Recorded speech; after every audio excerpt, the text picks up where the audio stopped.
میں ہوں Sikandar Javed advocate supreme court. آپ ہمارا چینل دیکھ رہے ہیں جس پہ ہم قانون سے وابستہ معلومات آسان لفظوں میں بیان کرتے ہیں. آپ سے ریکویسٹ ہے کہ ہمارے چینل کو سبسکرائب بھی کریں اور دوستوں کے ساتھ شیئر کریں. آج ہم عوامی اہمیت کے ایک ٹاپک کو ہم چھیڑ رہے ہیں، اس پہ ہم لیکچر کر رہے ہیں اور جونیئر وکلا کے لیے بھی یہ ہیلپ فل ہوگا اور ایک عام آدمی کے لیے بھی، کہ اگر آپ کے کسی عزیز کے خلاف، آپ کے خود کے خلاف، آپ کے کسی عزیز کے خلاف، دوست کے خلاف اگر تھانے میں پرچہ درج ہو جائے تو آپ کو کیا کرنا چاہیے. تو یہ ہر بندے کے ساتھ، کسی بھی بندے کے ساتھ یہ پرابلم ہو سکتا ہے.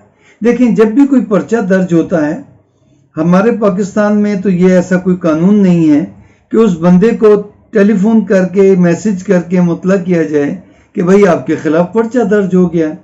وہ پولیس اس لیے نہیں کرتی کہ اس نے بہت سارے کیسوں میں بلا وارنٹ جب گرفتار کرنا ہوتا ہے تو وہ جب ملزم کو اطلاع ہو جائے گی وہ جا کے عدالت سے عبوری ضمانت کرا لے گا، اس لیے پولیس تو اطلاع کرتی نہیں.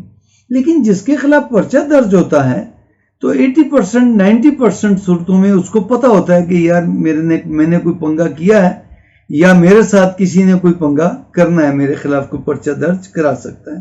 اب پرچہ درج آپ کے خلاف ہو گیا تو پھر کیسے آپ کو پتہ چلے گا کہ میرے خلاف؟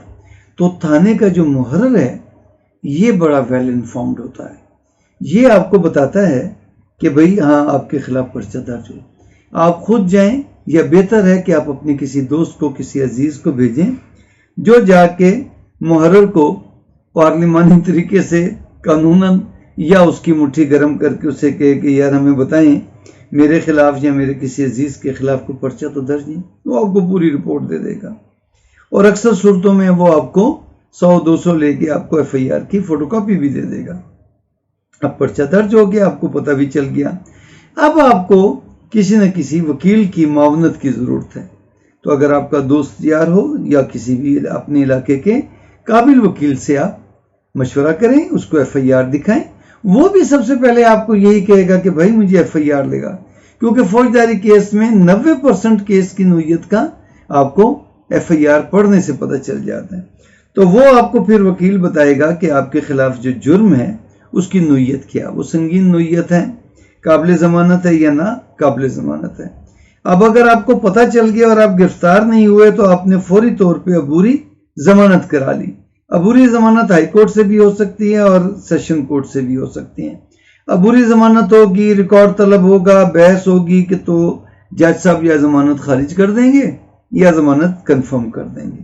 اور اگر کسی بھی طور آپ کی قسمت اگر خراب ہوئی ہوئی ہے، آپ گرفتار ہو جاتے ہیں تو اب اس صورت میں کیا ہوگا؟ اگر آپ گرفتار ہو جاتے ہیں تو پولیس آپ کو گرفتار کر کے آپ کی گرفتاری کا فوری اندراج رپورٹ روزنامچہ، جو تھانے میں روزنامچہ ہوتا اس میں وہ کریں گے. تو آپ اپنی گرفتاری کی فوری اطلاع اپنے کسی رشتہ دار کو اور دوست کو کر دیں. اور اگر آپ کے گھر سے کوئی گرفتار کر کے لے گیا پھر تو ان کو پتہ ہی ہوگا، پھر تو وہ بھاگ دوڑ کریں گے. لیکن اگر آپ کو انجانے میں پکڑ لیا ایسی جگہ سے کہ آپ کے گھر والوں کو نہیں پتا، تو آپ اپنے کسی دوست کو، اپنے گھر والوں کو اطلاع کر دیں. اور جو اکثر لوگ گرفتار کر کے لے جاتے ہیں اور اگر بہت سنگین نوعیت کا کیس نہیں ہے یا دہشت گردی کا کیس نہیں ہے تو وہ آپ کو اجازت دے دیتے ہیں کہ بھئی اپنے گھر والوں سے، اپنے نمبر سے یا کسی بھی اس سے اطلاع کر دو، ہم نے تو آپ کو گرفتار کر کے دیں. تو آپ کی گرفتاری کا سب سے پہلے اندراج کریں گے وہ روزنامچے میں، اور جس کیس میں گرفتار کیا ہے اس کی ضمنیوں میں آپ کی گرفتاری کا اندراج ہوگا. اندراج کرنے کے بعد پھر وہ آپ سے پوچھ گچھ کریں گے، تھانے کی حوالات میں رکھیں گے. گھر والوں کو اطلاع مل گئی تو وہ آپ کو کھانا پینا بھی آپ کو پرووائڈ کریں گے، آپ سے تفتیش ہوگی. تو گرفتار کرنے کے 24 گھنٹے کے اندر اندر، یہ تو دیا ہوا تھا انگریزوں کے زمانے کا، جب تھانے دور دور ہوا کرتے تھے تو 24 گھنٹے کا ٹائم دیا. اب تو شہروں کے اندر تھانے ہیں اور اب تو اتنی تیز رفتار کنوینس آ گئی ہے کہ وہ 2 گھنٹے کے اندر اندر آپ کو پیش کریں گے. لیکن پولیس اس قانون کے سکم کا فائدہ اٹھاتی ہے، جس کو ہم نے آگے ترتیب ہی نہیں دیا آپ کو، اس کو لیٹسٹ لا بنایا ہی نہیں کہ بھئی تو اب 24 گھنٹے کیوں، اب اس کا ٹائم کم ہونا چاہیے. لیکن قانون کے مطابق 24 گھنٹے کے اندر اندر